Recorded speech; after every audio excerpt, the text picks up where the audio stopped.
नेपाल में हो रही बारिश के बाद एक बार फिर उत्तर बिहार के ज्यादातर इलाकों पर हर साल आने वाली बाढ़ का खतरा मंडराने लगा है। बागमती, कोसी, कमला बलान और गंडक के साथ दूसरी नदियों का जलस्तर भी लगातार बढ़ रहा है और इसी के साथ बढ़ने लगी है उत्तर बिहार की धड़कनें। नमस्कार, मैं हूं शुभ मिश्रा और आप देख रहे हैं न्यूज 18 विशेष। फिर आ रहा सैलाब।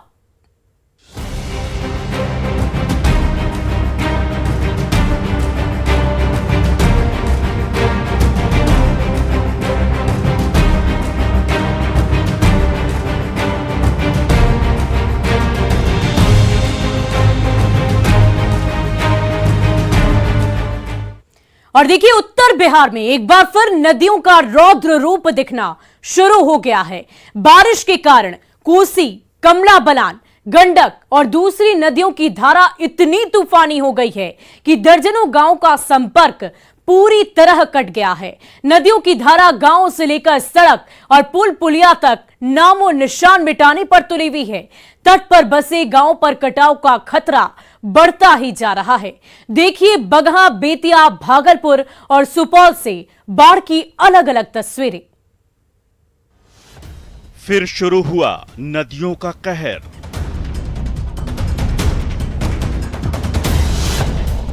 मंडराने लगा बाढ़ का खतरा।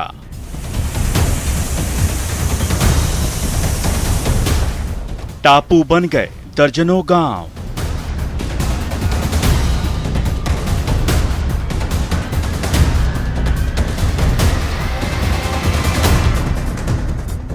उत्तर बिहार में सैलाब का सितम फिर शुरू हो गया है। नदियों का कहर फिर जारी है। नेपाल में शुरू हुई बारिश ने उत्तर बिहार की नदियों में उफान ला दिया है। कोसी, बागमती, कमला बलान और महानंदा जैसी नदियां खतरे के निशान से ऊपर बह रही हैं।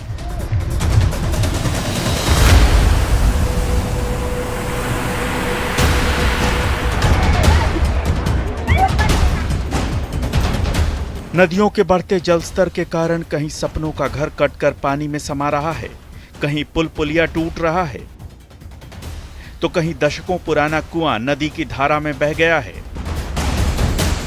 ये देखिए, देखते ही देखते कंक्रीट का ये स्ट्रक्चर नदी की धारा में विलीन हो गया।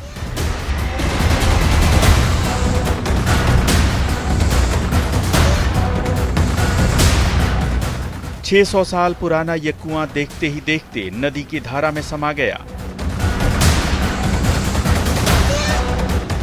बगहा के रामनगर प्रखंड में पिछले साल आई बाढ़ यहां की 15 फीट जमीन बहा ले गई थी, लेकिन फिर भी 100 फीट गहरा यह कुआं टस से मस नहीं हुआ था। जमीन बह जाने के कारण यह टावर की तरह खड़ा रहा, लेकिन 600 साल पुरानी विरासत की यह कहानी देखते ही देखते धराशायी होकर नदी की धारा में बह गई। अब एक और तस्वीर देखिए, किस तरह कुछ लोग बाइक को कंधों पर टांग कर नदी पार कर रहे हैं। बांस और लकड़ी के सहारे बाइक को कंधों पर लेकर ये लोग नदी पार कर रहे हैं। पानी के कारण बगहा के दोन इलाके के 2 पंचायतों के 26 गांवों में आवागमन की सुविधा बुरी तरह प्रभावित हुई है और ये गांव टापू की तरह घिर गए हैं। लोग जान जोखिम में डालकर पहाड़ी नदी हरहा को पार करने को मजबूर हैं। प्रभावित इलाके की स्थिति इसी से समझ सकते हैं कि 25 किलोमीटर जंगल और 10 नदियों को पार कर उस इलाके में पहुंचा जा सकता है। यहां स्वास्थ्य सुविधाएं बुरी तरह प्रभावित हुई हैं। प्रभावित इलाकों में एसएसबी के जवान लोगों को सुरक्षित ठिकाना बनाने की अपील कर रहे हैं। लगातार हो रही बारिश के बाद गंडक नदी के जलस्तर में वृद्धि जारी है और तस्वीरें देख रहे हैं कि बगहा गंडक नदी की जो तस्वीर है उसको दिखाने की कोशिश कर रहे हैं। देख रहे हैं किस तरह से गंडक नदी लगातार उफना गई है और तमाम इलाकों में इसका पानी अब निचले इलाकों में धीरे धीरे फैल रहा है और धीरे धीरे लगातार ये जैसे ही आगे बढ़ते जाएगा, तमाम ऐसे निचले इलाके हैं और गंडक नदी के आसपास रहने वाले जो इलाके हैं उन इलाकों में यह पानी निश्चित तौर पर तबाही मचाएगा। और दूसरी तस्वीर हम दिखाने की कोशिश कर रहे हैं, बगहा में गंडक नदी के किनारे जितने भी जो नावें हैं उनके परिचालन पर प्रशासन ने रोक लगा दी है। लोगों ने नाव के परिचालन को रोक दिया है क्योंकि लगातार जलस्तर बढ़ रहा है और इसमें बड़ा खतरा हो सकता है। गंडक नदी के जलस्तर में भी चढ़ाव जारी है। फिलहाल गंडक नदी में 2,67,000 क्यूसेक पानी डिस्चार्ज हो रहा है। नेपाल के तराई क्षेत्रों में हो रही बारिश के बाद नदी के बढ़ते जलस्तर को लेकर बगहा जिला प्रशासन ने निचले इलाकों को खाली कराने का निर्णय लिया है। जिला प्रशासन ने नदी के जलग्रहण इलाकों में बसे गांवों के लोगों को सुरक्षित स्थानों पर जाने का निर्देश दिया है। लेटेस्ट अपडेट है, उसमें पानी का लेवल 2,64,000 पहुंच चुका है। आने वाले कुछ समय में 3 लाख का भी फोरकास्ट है। इसको देखते हुए हम लोग जो निचले लो लाइंग लेवल के जो गांव हैं वहां पे हम लोग अलर्ट कर दिए हैं और माइकिंग करवाई जा रही है लगातार कि जो भी लोग हैं अपने वैल्यूएबल सामान के साथ सतर्क रहेंगे और प्रशासन वहाँ पे अगर ज़रूरत पड़ेगा तो चकदहवा, जैसे चकदहवा जगह है वहाँ पे खाने पीने की भी व्यवस्था की जाए। पश्चिमी चंपारण के गुनाहा में भी बाढ़ जैसे हालात हैं। लगातार हो रही बारिश से सभी पहाड़ी नदियां उफान पर हैं। 1 दर्जन गांवों पर बाढ़ का खतरा मंडरा रहा है। बेतिया के गौनाहा के भीतीहरवा पंचायत स्थित मरजदी गांव में बना पुल ध्वस्त हो गया। प्रखंड और जिला मुख्यालय से गांव का संपर्क पूरी तरह कट गया है। भारी कटाव के कारण आवागमन पूर्ण रूप से ठप है। भागलपुर के नवगछिया अनुमंडल के जहांगीरपुर बैसी गांव में कोसी का कहर बदस्तूर जारी है। कोसी की धारा गांव की तरफ मुड़ चुकी है, लिहाजा अब तक दर्जनों परिवार बेसहारा हो चुके हैं। नदी के कहर के कारण पक्के मकान तेज धारा में समाते जा रहे हैं।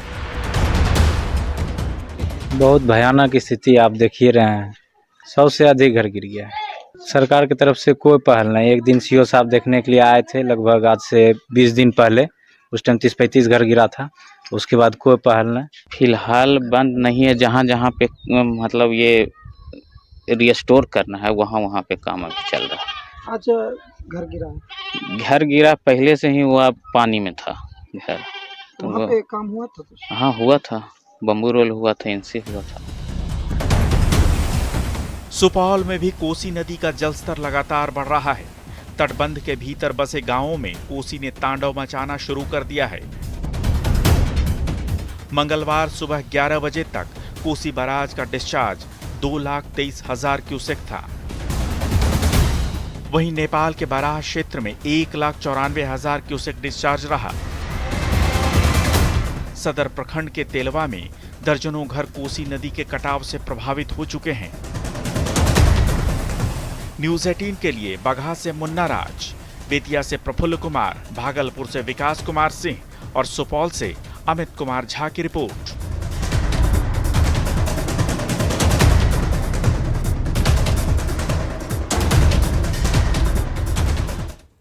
वहीं गोपालगंज में भी भारी बारिश ने लोगों की मुश्किलों को बढ़ा दिया है।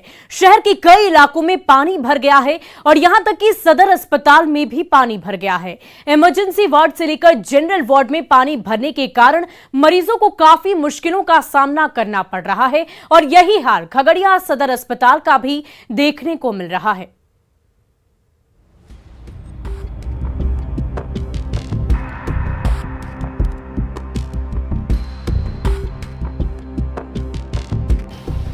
मूसलाधार बारिश के बाद गोपालगंज शहर के कई इलाकों में पानी भर गया है। नगर परिषद के कई रिहायशी इलाकों में सड़कें तालाब बन गई हैं।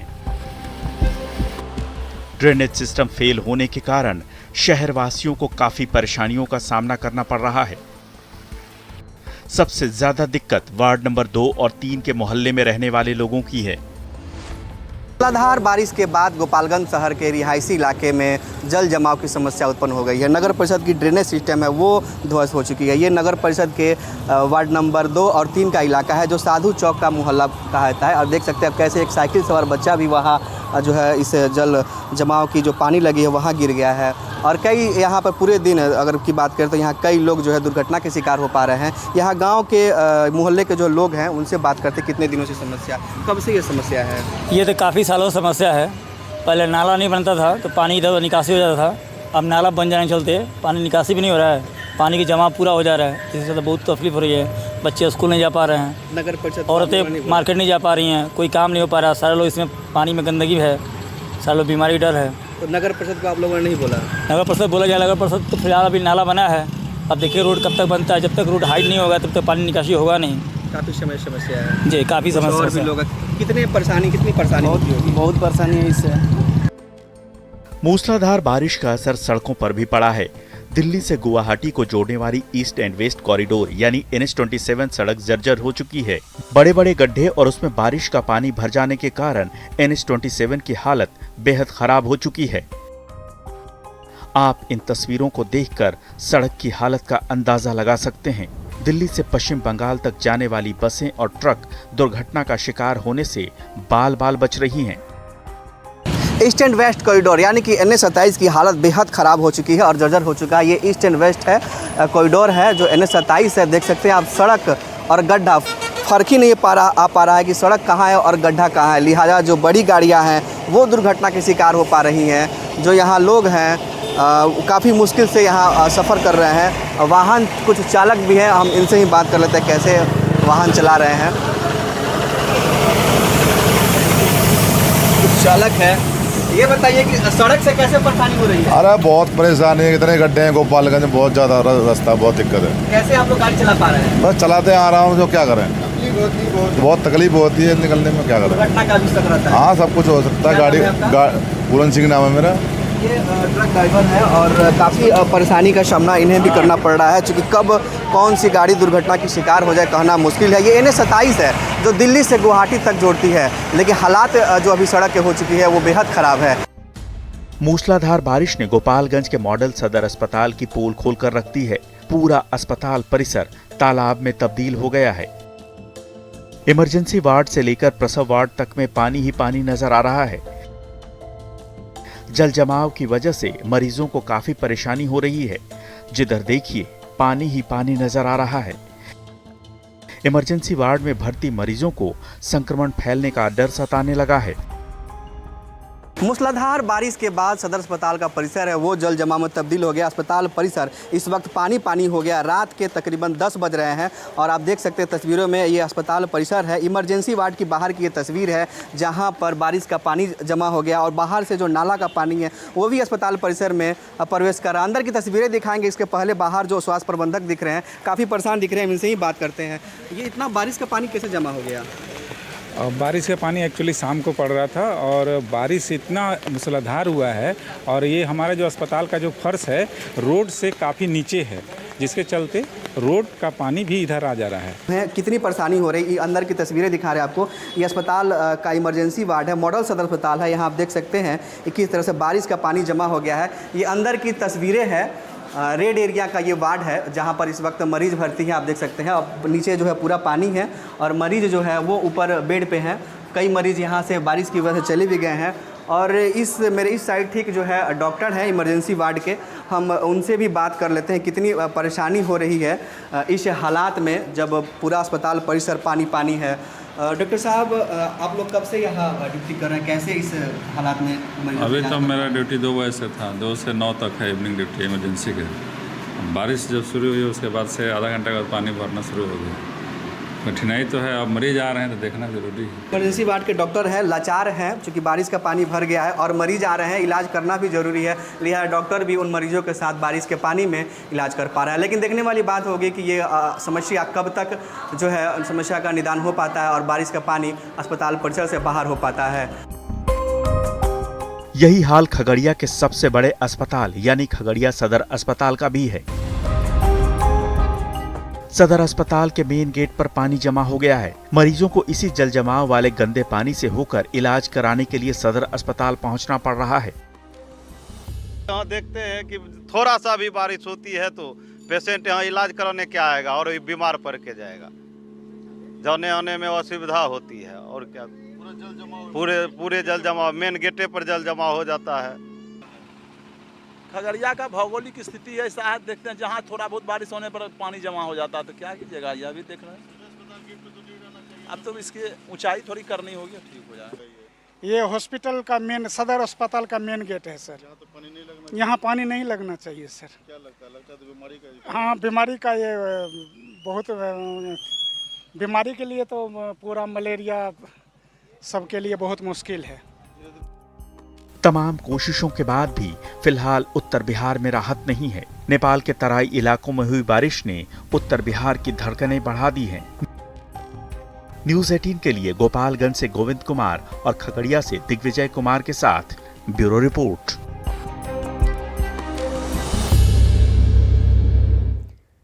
और देखिए, नेपाल में हो रही बारिश के कारण उत्तर बिहार की ज्यादातर नदियों में उफान आने लगा है।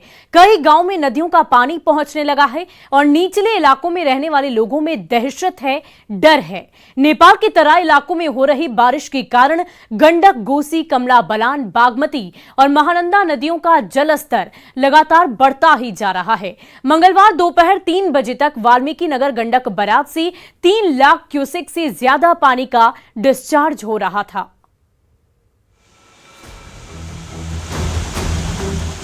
बिहार में आफत की आहट हो चुकी है। लगातार हो रही बारिश से नदियां उफान पर हैं। नेपाल में भी जोरदार बारिश हो रही है और उत्तर बिहार की नदियों का जलस्तर लगातार बढ़ता ही जा रहा है। वाल्मीकि नगर गंडक बराज पर गंडक नदी का जलस्तर 3 लाख क्यूसेक को पार कर गया है। बराज से गंडक नदी में 3,10,000 क्यूसेक पानी का डिस्चार्ज हो रहा है। वाल्मीकि नगर गंडक बराज के सभी 36 फाटकों को खोल दिया गया है। बढ़ते जलस्तर के बाद गंडक नदी के आसपास के निचले इलाकों पर खतरा मंडराने लगा है। नेपाल से आ रही नारायणी नदी में लगातार उफान के बाद बराज के जलस्तर में लगातार बढ़ोतरी हो रही है। गंडक किनारे के चकदहवा, झंडू टोला और काटी टोला सहित दर्जनों गांवों में गंडक नदी का पानी प्रवेश कर रहा है। जिला प्रशासन ने नाव के परिचालन पर रोक लगा दी है और बांधों और तटबंधों के साथ ही गंडक बराज पर अभियंताओं को हाई अलर्ट पर रहने को कहा है। जिला प्रशासन ने निचले इलाकों में बसे गांवों से लोगों को सुरक्षित स्थानों पर पहुंचाने का निर्देश भी दिया है। गंडक नदी के किनारे जितने भी जो नावें हैं उनके परिचालन पर प्रशासन ने रोक लगा दी है। लोगों ने नाव के परिचालन को रोक दिया है। चूंकि लगातार जलस्तर बढ़ रहा है और इसमें बड़ा खतरा हो सकता है, तो हम कुछ लोग हैं उनसे बात करने की कोशिश भी करेंगे। तो क्या नाव कैसे देखते हैं? हम लोग जैसे बाढ़ आ रहा है तो हम लोग रुक देते हैं नाव को, नाव नहीं चलाते हैं बाढ़ में। अभी हाँ, अभी तो बंद करके रखे हैं। यहाँ सामने इतना पानी चल रहा है अभी। जब दिखाई यहाँ जब आते हैं घाट पे सुबह शाम तो दिखाई देता है हमको कि यहाँ पानी बढ़ने का संभावना है। पानी बढ़ रहा है, पानी भी कहीं कहीं घुस रहा है। हाँ, नीचे की साइड में पानी घुस रहा है। तो दूसरी तस्वीर हम दिखाने की कोशिश कर रहे हैं। देखिए कैसे जल संसाधन विभाग ने भी पूरी तैयारी कर ली है कि जहां जिन बिंदुओं पर नदी का दबाव बनेगा वहां पे फ्लड फाइटिंग काम शुरू किया जाएगा। उत्तर बिहार की ज्यादातर नदियों, खासकर गंडक का जलस्तर बढ़ना सरकार के लिए भी चिंता की बात है।